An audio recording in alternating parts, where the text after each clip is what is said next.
Welcome to the HCK Kitcast, where we take an in-depth look at Tigers apparel past and present while monitoring the goings-on of the wider kit universe. I'm Les from HCK Kits, and joining me today is matchworn shirt collector extraordinaire Adam Shearsmith. Hello everybody, thanks for having me, Les. Welcome. In this episode we're going to cast a critical eye over the 2008-09 Hull City primary shirt and discuss favourite additions to our collections in 2018.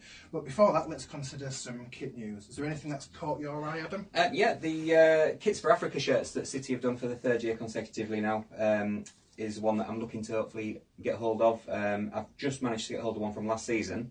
I believe you've got one as well. That's a nice addition to the collection. So hopefully the poppy shirts will be coming out soon as well, because they're a little bit late this year.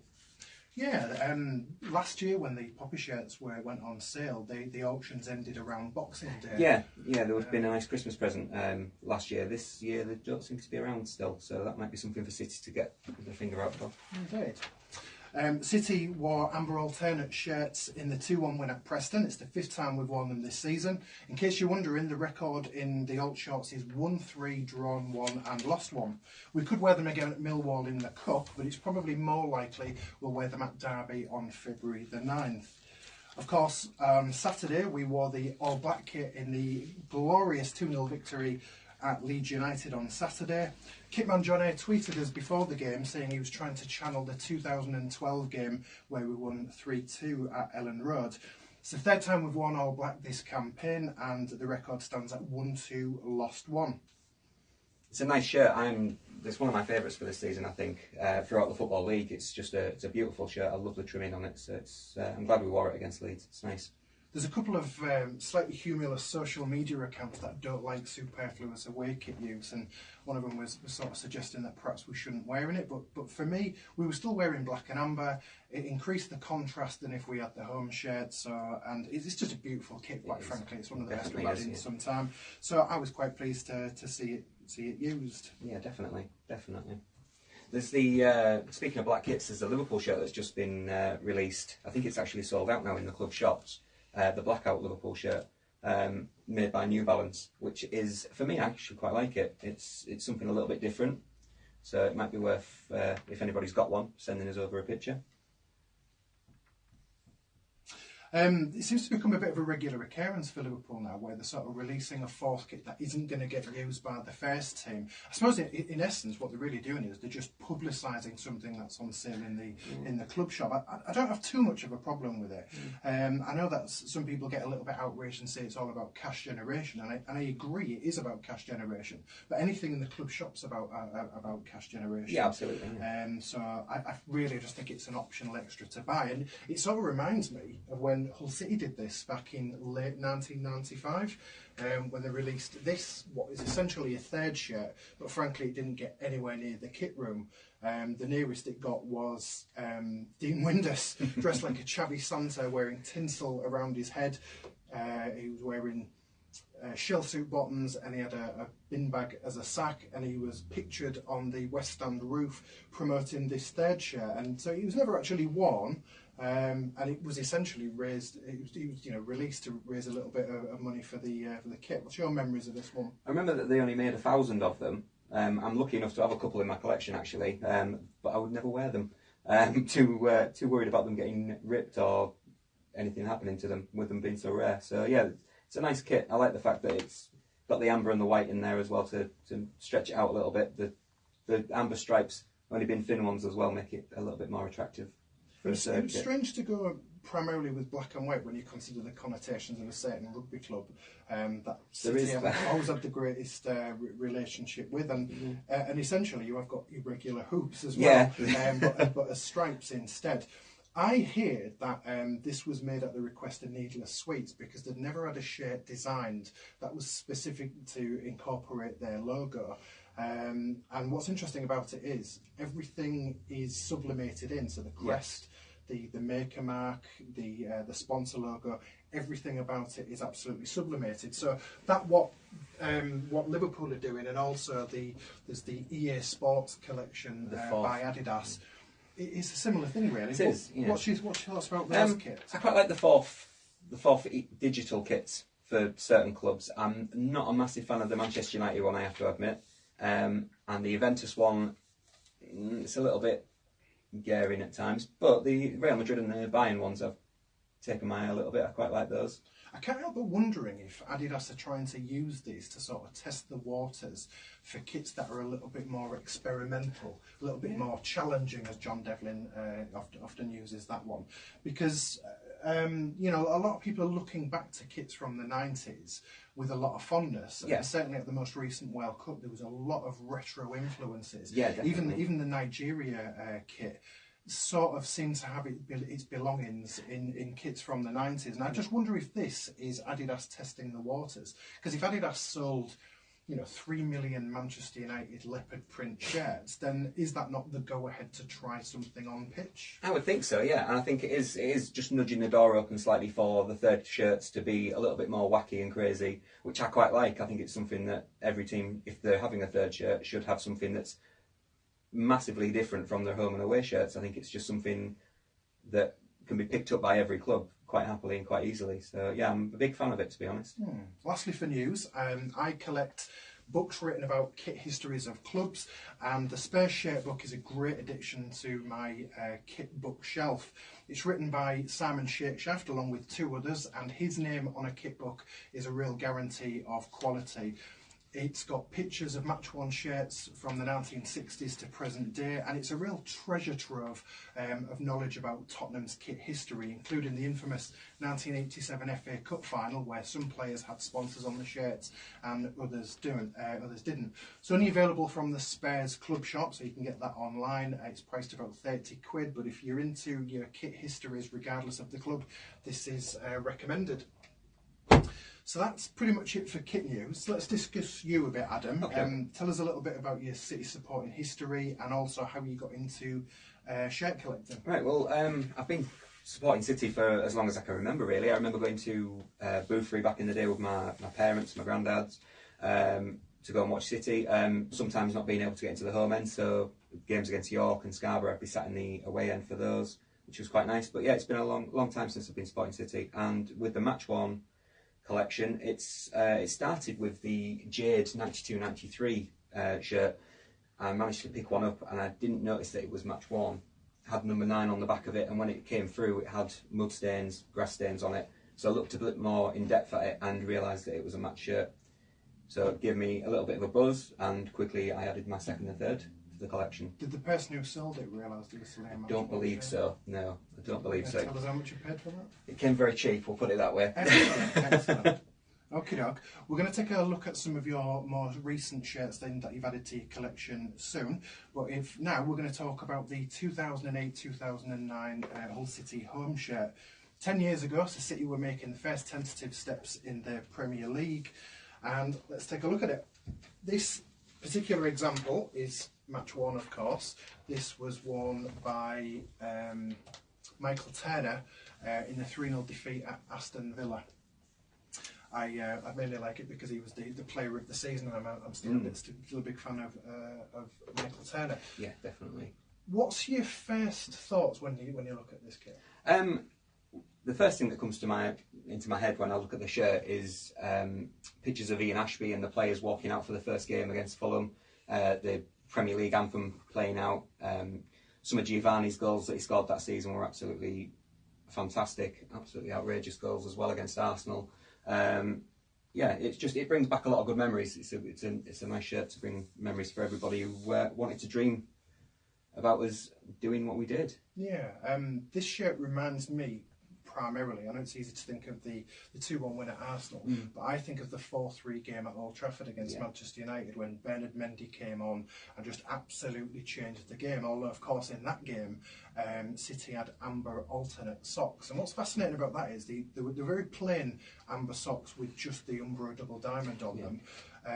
But this kit had been planned to have amber socks with it that were with direct reversals of the black socks that were actually used. There's an article on Hull City Kits about that. If you wanted to take a look. Remember Henrik Pedersen in the photographer taking pictures of Henrik Pedersen in the amber socks. So it was definitely wanting to be used for that season. So I remember at the time, one of the first things I noticed was the sponsor was much bigger on this season than it had been on the Umbro shirt previous, and I was a little bit precious at the time that each letter didn't go across a stripe. It's not something that bothers me at the time. Would have been nice, but it was the kind of thing that would bothered me at the time. I loved the width of the stripes. They were a bit thinner than we'd had on striped shirts previously, and that means that there's a lot of amber on the shirt, and I think that's really important if you're wearing black shorts and black socks. Yeah. that you try and flood a shirt with amber. And at the time, and even now, I wasn't that keen on the collar. I thought the collar was a little bit flimsy, and I wish it had a little bit more structure. I think it looks great, but I felt that when you wore it, it didn't feel substantial around the neck. And after, on the replicas, after it had been washed, it did lose a little bit of its give on it as well. It seemed to just die a little bit on the replicas. Yeah, because on the back of the neck, it had like a bit of a thicker material stand, and I think that was to give the back a bit of structure for it to sit right. But that sort of had a tendency to sort of pucker a little bit after a couple of washes. Yeah. So, has your opinions of this shirt changed, or would you say it's the same now as when you first saw it? I think it's the same, to be honest. It's one of those shirts that, like I say, has a lot of good memories for me. It was a nice shirt when I first saw it. I was excited to buy it when we first released it, and it's one that I still go back to every now and then to wear for going to games, especially away games. So it's still up there with one of my favourite shirts that we've brought out, and especially with it being Umbro as well. Umbro seem to do some fantastic shirts for us, and I'm happy that they've come back and started doing the shirts again for us. It's a relationship I'm actually really happy about with Hull City and Umbro. So. What I did find interesting is the previous year's shirts was essentially the same shirt as the England shirt, whereas this one, there weren't many other teams wearing anything like it, even teams that were in the Umbro stable. I'm not saying it was a bespoke shirt, but there wasn't really much like it. I think perhaps West Brom might have had a shirt that shared some of the details. Similar, yeah. But it was difficult to sort of say, we've got the same shirt as you could do later on, like when we had Adidas shirts, just say, that's a Stoke City shirt in our colours, that's a West Brom shirt. Yeah. So I kind of like that, especially given that this was a shirt that the first time we'd become known around the world, this was what we were wearing. I was delighted that we were wearing stripes. We'd had that pause to wear the plain amber shirt of the promotion season. But to me, black and amber stripes says Hull City definitely more than a plain amber shirt does. So I was delighted that we used this in the first season of the Premier League. Yeah, I agree. Okay, so we've entered 2019, but we're going to take a little bit of a look back at 2018. I was wondering, what shirts did you pick up as a collector last year that had the most meaning to you? I've picked up quite a few this last 12 months. It's been quite difficult for me to pick out a few that I'd like to show everybody at the moment. But I'll start off with my Alan McGregor Europa League goalkeeper shirt. Quite a special shirt, knowing that there's only been 4 of them printed out for the 2 games that the 4 games, but the two ties that we played in Europe. So that's a really special shirt, knowing that there's only 4 of those around. So I'm quite happy with that one. Is there anything on the sleeves? The sleeves are a bit different from the shirts that we would have worn for the Premier League. I've just noticed that the Umbro's been picked off. Yes, the Umbro was taken off because you couldn't have 2 sponsors on the shirt for the games in Europe. So obviously there's the sponsor on the front, so they had to take the ones off for the sleeves. So it's a great font as well, isn't it? Absolutely, yeah. It's a beautiful shirt. I love the 2 different colours on it, so it's a nice shirt to have. The second one that I picked up was this Nick Barmby long-sleeved shirt. Absolutely love the fact that it's long-sleeved, and it's from the game against Sheffield Wednesday where he scored. So we wore amber shorts. We did, yeah. It's an absolutely fantastic shirt, so it's a really good pickup. I'm really happy with that one. I think that's a massively underrated City home shirt. Absolutely, yeah. I think it's you sometimes, there's certain shirts that take you back to a season, and if you've had a sort of successful season, you perhaps remember those ones a little bit more. Yeah. That wasn't the most successful season, although we did avoid relegation at the end of it, and it helped us to consolidate being a championship club. But I just thought that was a beautiful shirt because it was the 3rd one to be branded as Diodora, but the first one where Diodora had actually taken a hand in designing it. The 2 before it that had Diodora's name on it were actually designed in Hull, made in Hull, made locally they just licensed the name, whereas this one was designed by Diodora in Italy. Yeah. And I think it shows, you know, it feels like an athletically cut Yeah, garment. definitely. A little bit thinner as well on the the material's more breathable. Yeah. There's like sneaky little folding like mesh panels in sort of key sweat points around the shirt. It just felt like it had really been thought through in a way that the previous ones with Diodora. No, it's a nice shirt, and it does. Even though it was a survival season, it still brings some good memories back, making sure that we survived that season. So it's got some good memories in it. It's got some bad ones as well, but it's got some good ones in it. What's next? Next is a shirt that was only worn a couple of times for us in the Premier League, the Cactus Purple. So this one I'm quite lucky to have as well. We only scored once in it in the 2 games, and it was the goal scorer shirt that I've got, Ryan Mason. So he was the record signing for us that season, and still is, I believe, at 13 million. So it's nice to have his shirt. And again, it's a third shirt where it was a little bit garish, a little bit out there. Which is what third shirts are for. Absolutely, and that's probably one of my favourite shirts that we've done in recent times, just because it's so different from everything else that we normally have. Normally stick with the same colours for third shirts and away shirts, so it's just nice to have something that's a bit more eye-catching. It's remarkably small. It is very small, yeah. I think Ryan might have been a very tiny player. He obviously likes his shirts quite tight as well, but yeah, it's a very small shirt, but it's still very eye-catching. One of my favourites that I've picked up. Another one that I've picked up, which is quite a nice one, is the second season in the Premiership, the 09-10. Fusion blue umbrella. Fusion. And what makes this one a little bit special is that it's Jan Vennegoor of Hesselings. So as you can see with that one, his name is in the smaller lettering that you would get for replica shirts, but the number's obviously player issue number. So that's a really nice shirt to pick up, especially with it being Jan's. Yeah, he's the our first player to have needed the smaller text. Yeah.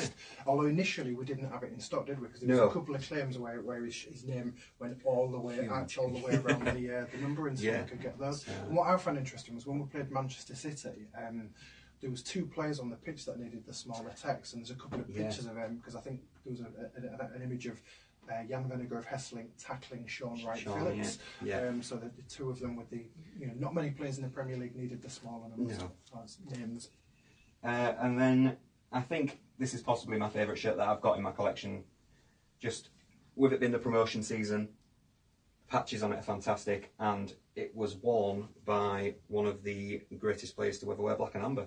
Technically gifted anyway, in JJ Kocher. So good they named him twice. But yeah, what a fantastic player to have a shirt from, and what a fantastic season to have a shirt from. So it makes a lot of reasons why it's my favourite shirt that I've got. Thanks for sharing. It's a beautiful one. And then finally, the one that I've brought is from the Trawler tragedy, FA Cup game against Chelsea. So from last season, it's got the patch on the sleeve, which is just beautiful. It's not too in your face. It makes it very nice, and it was worn by Max Clark.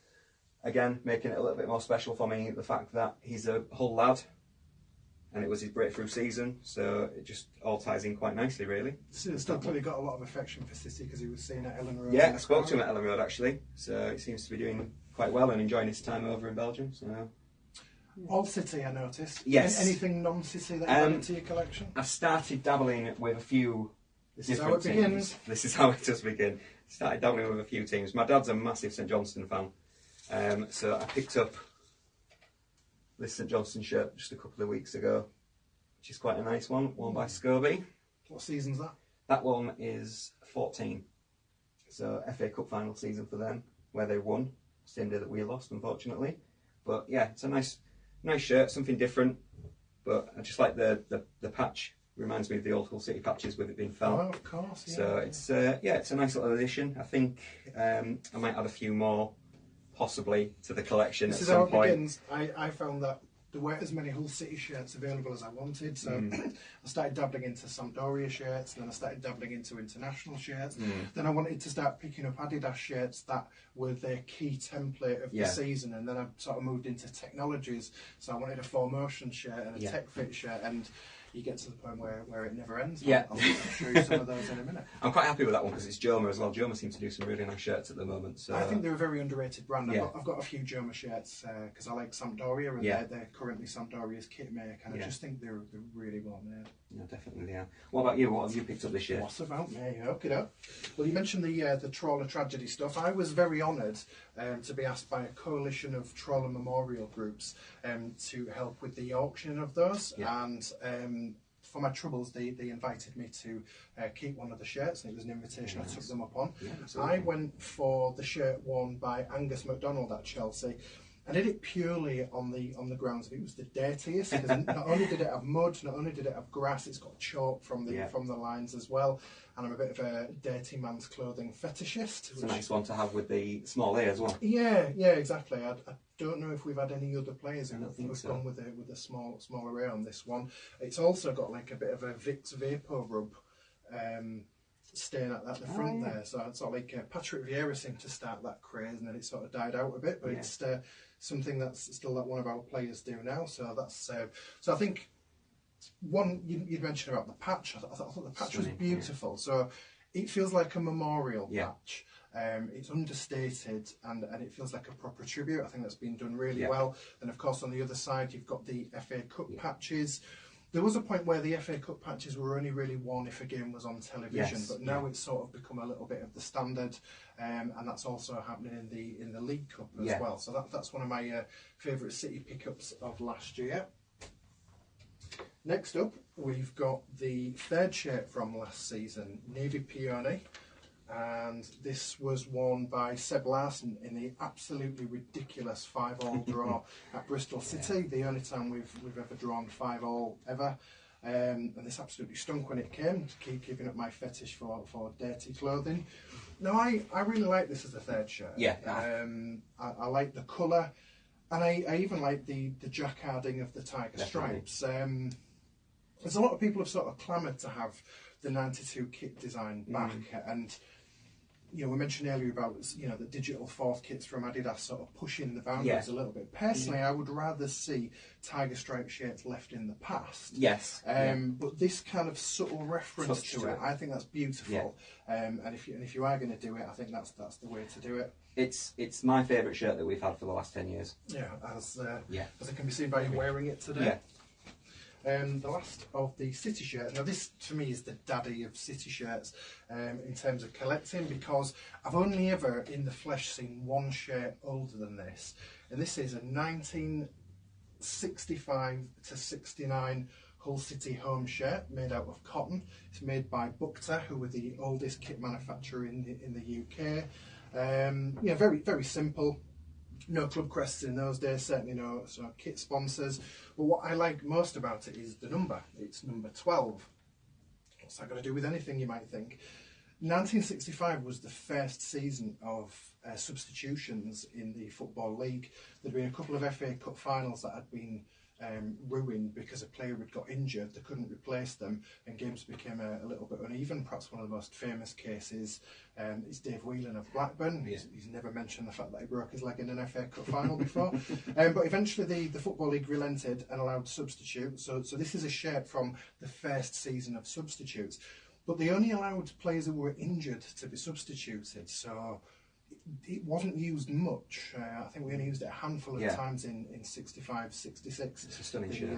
The Division 3 Championship winning side. It will undoubtedly have been used for player training after the shirt fell out of use, but it's still in remarkably good nick. It really is, yeah. So, one of the oldest shirts I've ever seen, probably before City's sort of ascent to the Premier League and Cup finals and stuff. Probably our most famous season before that. Yeah, I would say so. Moving away from Hull City stuff, because I also collect international shirts. I was delighted to pick up this shirt from that was issued for the 2018 World Cup in Russia recently, and this was issued to Ola Toivonen for the quarter-final against England, and it's got the markings under there. Ola Toivonen definitely didn't wear this in the first half because the patches on the arms were a little bit lower down, but it's quite possible this was his second half shirt. He only played about 20 minutes before he was substituted, but it's definitely kit room stock. There are lots of little details that would be impossible for a faker to either know or to sort of implement. One thing that did surprise me though, and I've had it confirmed by Sweden shirt collectors, that it's an Adidas Climalite shirt. Now Climalite is typically what they would use for the replicas, and often Adidas would give the players on their teams Climachill shirts. So Argentina got them, Germany got them, even Mexico. The fact that Sweden didn't is interesting because it sort of implies that Sweden have been relegated from Adidas's stable of what they consider elite clubs, and I do wonder what Sweden think about that. So yeah, a little bit surprised that it was Climalite rather than Climachill, but I've had that confirmed that is what they were. I've now got a shirt from 3 separate World Cup final tournaments, so I'm very pleased about that. My 3 favourite tournaments as well, so 90, 98 and the World Cup that's just gone. Another international shirt is this Scotland away shirt from 2015 that was curiously worn in a home game against Northern Ireland. Now this is an Adizero shirt. Scotland are another team who, like Sweden, were given elite status in terms of the shirts they got, and they've since been relegated, and they get the bog standard stuff you can buy in sports shops now. So with Adizero, everything was about reducing weight, so the club crest is sort of screen printed on. Even you normally get like a stiffer material on the cuffs and the collars. Not the case on this one. A ridiculously light shirt. It's like an angel's tear. And this was one against Northern Ireland at Hampden Park. So the colours are a bit of a throwback to the Earl of Rosebery colours that Scotland first wore in the 19th century. It's not about the player, because Forsyth, who was at Derby, not the most prominent of players, but it's all about the design of the shirt. I think that's absolutely beautiful. That's my favourite international shirt that's been out for a long time. Excellent. It passes Nigeria for me. And lastly, because I'm a Sampdoria shirt collector, this 2009-2010 match issued Antonio Cassano shirt that's been signed by the fantastic madman himself. He's a player. The way he behaved at Sampdoria and in his career generally, I would never accept that if a City player did it. No. There's something about, I don't know, because he's Italian, it's okay. So a bit of a madman, so I'm delighted to have one of his shirts. So I love the patches on the Italian shirts. Yeah. A little bit different. Beautifully done, aren't they? They've changed a lot over the years. This is made by Kappa, so it was quite skin tight. So the actual size labels for these shirts for Kappa from that era are on the sides of the shirts. Right, okay. So this one claims that it's an XL, whereas in real terms it gives that Mason shirt that you've got a bit of a run for its money in terms of tightness. So that's pretty much it for this episode. Thanks for joining us, Adam. You're more than welcome. Thank you for having me. If people want to ogle your collection, how can they find you on social media? I'm on Twitter and Instagram at Hull City Matchworn Shirts. So come over, say hi, show us anything that you've got. Always there to have a chat if anybody wants to come along. Okay, thanks for watching today. If you want us to consider any specific topics on future episodes, please do get in touch. If you have any Matchworn Hull City shirts that you want to show off to us, get in touch with that as well. We are at Hull City Kit on Facebook, Twitter and Instagram. That's all for today. Thanks for